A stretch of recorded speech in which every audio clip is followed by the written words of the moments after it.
Hi అండి, అందరికీ నమస్తే అండి. రాజస్థాన్ ఫేమస్ ఫుడ్ అయిన దాల్ బాటీ అనేది ఎప్పుడైనా మీరు తినాలండి. ఇగోండి, ఈరోజు మాది స్పెషల్ దాల్ బాటీ అనమాట. నాకు ఈ రాజస్థాన్లో తయారు చేసే దాల్ బాటీ మాకు రాదు, కానీ నేనైతే ఇంట్లో దాల్ని ప్రిపేర్ చేసుకున్నానండి. చూడండి, ఇది క్యాంటీన్ నుండి తీసుకొచ్చారు. ఎంతో టేస్టీగా ఉంటాయండి.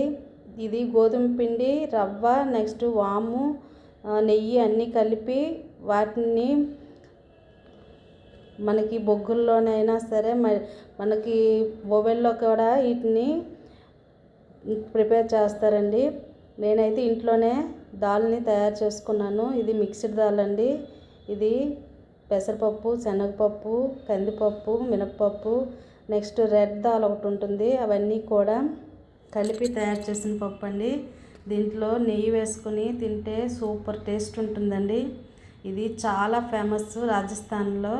ఇది హెల్దీ ఫుడ్ కూడాను. నేనైతే ఈరోజు ఈ ఫుడ్ని టేస్ట్ చేస్తున్నానండి. ఇంట్లో అందరం కూడా టేస్ట్ చేసాము. చాలా బాగుంది. ఎప్పుడైనా మీరు రాజస్థాన్ వెళ్తే ఈ ఫుడ్ని ట్రై చేయండి. లేకపోతే ఇది మనకి యూట్యూబ్లో దొరుకుతుంది రెసిపీ అనేది. దాన్ని తయారు చేసుకునైనా మనం చేయొచ్చు. కాకపోతే అవి లోపల బాగా ఉడికేటట్టుగా మనము బొగ్గుల పైన కాల్చాలండి. లేకపోతే అది పచ్చి పచ్చిగా ఉంటుంది. ఇది మీకు నచ్చితే లైక్ చేయండి. Thank you.